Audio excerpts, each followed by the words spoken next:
Okay, so you want to own a Viking trading ship, silver hoards, foreign ports, a crew that trusts you with their share. Here's the part the sagas skip. Half your crew might vote to raid instead of trade the moment the numbers look better that way, and you, the owner, don't necessarily get a say. This is what owning a Gnar actually looked like from the inside. Not the saga's version, the captain's. Let's be precise about what you're buying because the word Viking ship is doing a lot of lying. You are not buying a longship, not the low, fast, dragon-headed raider that shows up in every documentary cold open. That ship carries almost no cargo. It carries warrior. What you're buying is its fat, unglamorous cousin, the Gnar, and it looks almost nothing like the movie version. Wider hull, deeper draft, a single mast instead of a bank of oars, built to survive open ocean, not to look terrifying doing it. About 16 meters long, roughly 20 to 30 tons of cargo space. A crew of 6 to 8, not 60. This is not a warship with cargo bolted on. It's a cargo ship that happens to be Viking. We know almost exactly what one looked like because 5 of them are sitting in a museum in Denmark. In 1962, archaeologists drained a channel in Roskilde Fjord and pulled up 5 ships that had been deliberately sunk there around the year 1070, packed with stones,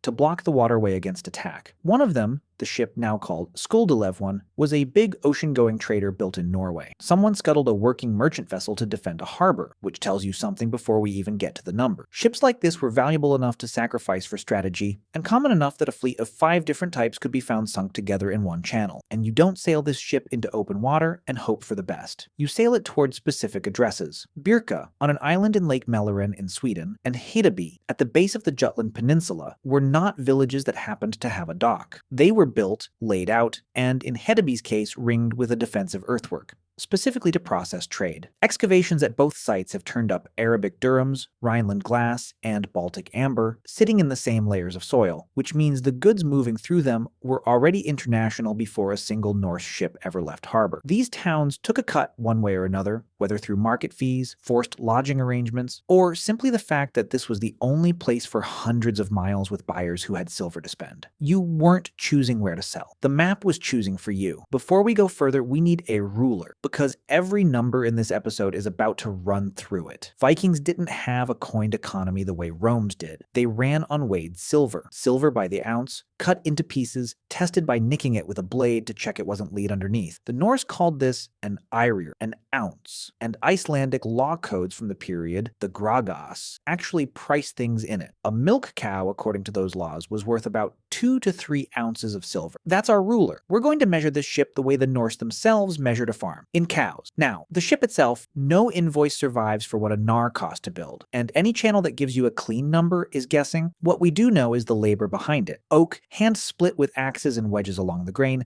never sawn, because splitting keeps the wood's strength intact. Iron rivets, thousands of them, each one forged individually by a smith. A sail woven from wool, and wool sails are not simple. Estimates for the labor to spin and weave a single Viking sail run into months of work for multiple people, before a stitch of rigging goes up. Add the keel, the strakes, the mast, the standing rigging, the oars for when the wind dies. A gnar was, by any honest estimate, a multi-year investment for a farming household, or the kind of thing only a chieftain, a wealthy landowner, or a partnership of several men could actually finance outright. Which brings us to the second problem. You almost certainly don't own this ship alone. The arrangement that made Viking trade possible was called a félag, and the word is built from 2 pieces. Fe, meaning wealth or cattle, and lag, meaning to lay together. A félag was several men laying their money, goods, or labor into one pool for one voyage, splitting the outcome by their share. One saga, the tale of Helgi and Finnbogi, records exactly this kind of deal being struck for a voyage to Vinland, newly discovered land across the ocean, with the shares negotiated before anyone untied a rope. This is not a hobby. It's a joint stock venture with a hull. So you've got your ship, financed by a pool of partners measured in ounces of silver and cows. Now you need a crew, and this is where the job description gets strained. A crew of 6 to 8 for the open water legs, sometimes more if you're calling at ports and need muscle to load and unload.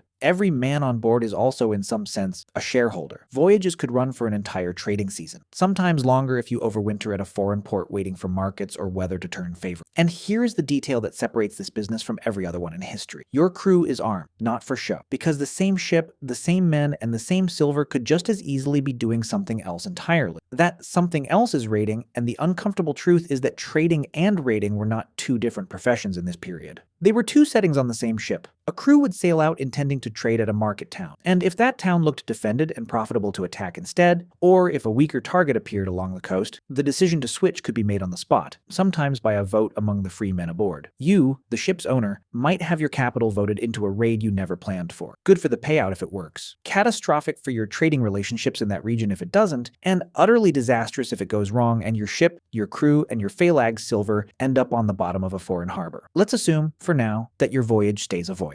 You load the ship. Furs, walrus ivory, wool cloth, timber, honey, iron, sometimes slaves, taken either through trade or as part of a raid's proceed, because the two economies fed each other whether anyone liked admitting it or not. You sail south and east through the Baltic, up the rivers of what's now Russia, portaging the ship overland between river systems where you have to, all the way down to Bulgar on the Volga, and from there, potentially all the way to Baghdad's trading networks by relay. We have an eyewitness for what happens at the far end of that river, and he was appalled by it. In the year 921, an Arab diplomat named Ahmad ibn Fadlan was sent north by the Abbasid Caliph and encountered a group of Rus traders, Norse merchants operating on the Volga, at a river camp near Bulgar. He wrote down what he saw in careful, disapproving detail. The traders erecting a wooden idol and praying to it for customers with plenty of silver dirhams who wouldn't haggle. Their hygiene, which he found disgusting. Their willingness to sell captives alongside furs in the same transaction without distinction. Ibn Fadlan wasn't writing marketing copy. He was writing a foreigner's field notes, and that's exactly why the detail about silver dirhams matters so much. That's what they were there for. Here's the base revenue, and it's not the thing you think it is. It's not the furs. Furs, ivory, and honey are what fills the hold, but what those goods actually get you at the far end of the trade network is Islamic silver. Dirhams, minted in Baghdad, in Samarkand, across the Abbasid world, flowing north in exchange for northern goods. Once those coins reach Scandinavia, they don't stay coins for long. Norse traders cut them into pieces, weighed the pieces, and spent them as hack silver. Silver valued by weight, not by the face stamped on it. You weren't selling furs for money. You were running furs through a currency conversion, the same trick the Silk Road caravan ran with silver bars and paper notes,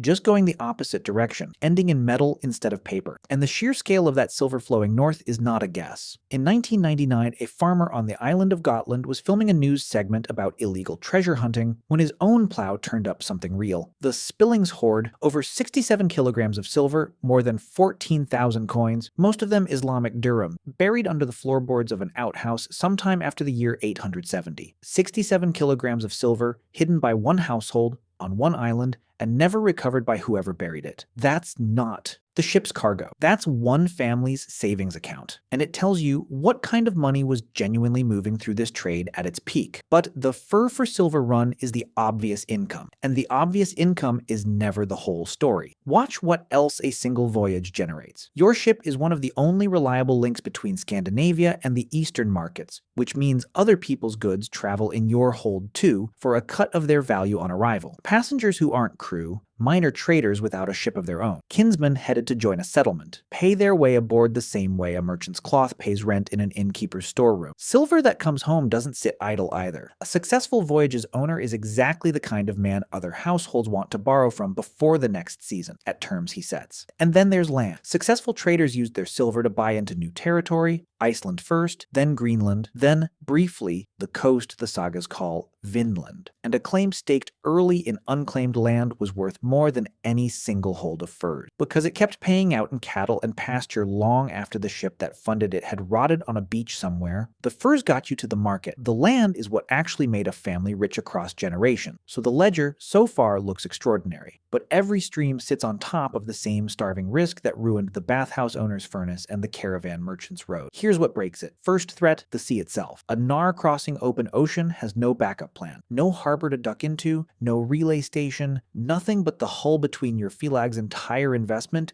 and the bottom of the water. Ships were lost. We know this because the Skoldilev wrecks themselves were old, patched, and past their working life by the time they were sunk as block ships. Meaning even the ships that survived their trading careers were eventually retired as scrap value hulls, not sold on. The ones that didn't survive simply don't show up in the record at all. Silence is not evidence of safety. Second threat, the vote. We already named it. Your crew can decide mid-voyage to become raiders. Maybe that decision makes everyone richer that season. It can also turn a trading partner into a permanent enemy, close a market you were counting on for the next 10 years, or get half your Felag killed retaking a coastal town that turned out to be better defended than anyone guessed. Third threat, the law, waiting at home. Norse society ran on vergild, a fixed silver value placed on a person's life and on the thing. The public assembly where disputes were argued and debts and killings were settled, sometimes with silver, sometimes with blood feuds that outlasted everyone involved. If your voyage killed the wrong man, robbed the wrong trader, or came home with cargo somebody recognized as stolen from a kinsman, the profit from the trip could be consumed entirely by weregild payment. Or worse, drag your whole household into a feud that outlived the ship. Fourth threat, the market itself moved. Fur prices, silver-to-goods exchange rates, and which river routes were even passable changed year to year with politics on the Volga, raids by rival groups, and shifting alliances among the Rus, the Bulgars, and the Khazars who controlled sections of that trade corridor. A route that paid well one season could be closed, taxed heavily, or simply too dangerous the next, and you wouldn't know until your ship was already committed to it. There's a fifth threat too, quieter than the others, and it lives inside your own hold. Silver doesn't announce itself. Hack silver looks like scrap to anyone who doesn't already know what it's worth, which makes it easy to skim, easy to shortchange a partner on his share, and easy for a dishonest trading contact at the far end to weigh your dirhams on a rigged scale and hand back less than you're owed. Ibn Fadlan's own account describes the Rus haggling hard and praying openly for gullible buyers, which tells you the traders on the other side of the table were assumed to be doing exactly the same thing back. Trust wasn't a courtesy in this trade, it was collateral, and it ran out faster than silver did. Now the ledger, reconstructed the way we did for the bathhouse and the tavern. No Viking account book survived. This is a model built from attested pieces, not a lost spreadsheet. The good year, your Felag's ship, makes it down the rivers and back intact. The crew stays disciplined and trades rather than raids. You come home with silver weighed out in ounces, convert your share into land, cattle, or more Felag investment in next year's voyage, and your household's wealth, measured in cows, jumps by a factor that a farmer working his own land could never match in a decade. Picture it concretely. A hold of furs and ivory converts at the Volga markets into a stack of dirhams that, once cut down to hack silver back home, might weigh out to the equivalent of dozens of milk cows by the Gragas ruler, against a farming household that might own a dozen cows outright. Total, after a lifetime of ordinary work. One clean season can multiply a household's entire wealth. This is how a modest chieftain becomes a significant one. Not through raiding glory, through repeated, boring, successful trading seasons reinvested. The bad year. The ship is lost at sea with the whole Felag stake aboard, or the crew votes to raid a target that turns out to be defended, and half your shareholders don't come home. Or the voyage succeeds, but a killing along the way triggers a weregild claim that eats the entire season's profit and then some. Same ship type, same route, same silver economy at the far end. One season builds a haul, the next erases a bloodline's savings in a single afternoon. So who actually got rich? Not the men swinging the most axes. The men who ran repeated voyages, reinvested the silver into land and more Felag shares, married into other trading families, and treated the sea route as infrastructure rather than a single roll of the dice. The Rus princes and traders who eventually settled into ruling positions along the Volga and Dnieper routes didn't get there from one lucky raid. They got there by controlling the route itself, the same way Julia Felix got rich owning the bathhouse's walls rather than scraping herself with oil. The same way the Silk Road's Karimi merchants got rich running networks instead of single caravan. Could you get rich owning a Viking trading ship? Yes, if you understood that the ship was never the asset. The route was. The Felag was. The relationships at Burka, at Hedabi, at Bulgar, repeated year after year, were worth more than any single hold full of fur. No, if you thought one voyage, one hoard of silver, one good haggle with a Baghdad merchant would be enough, because the sea doesn't care how good your last trip was, and neither does your own crew, standing armed on your own deck waiting to see which way the vote goes. Go back to that channel in Roskilde Fjord, 5 ships sunk deliberately to block an invasion, one of them a working trader with years of voyages already behind it. Somebody looked at a merchant ship that had survived the sea, survived its own crew, and survived the silver economy at the far end of a continent, and decided the most useful thing left for it to do was sink and block a harbor. That's the honest ending for most of these ships. Not glory, just ballast. The silver had already moved on. The ship was the part that got left behind.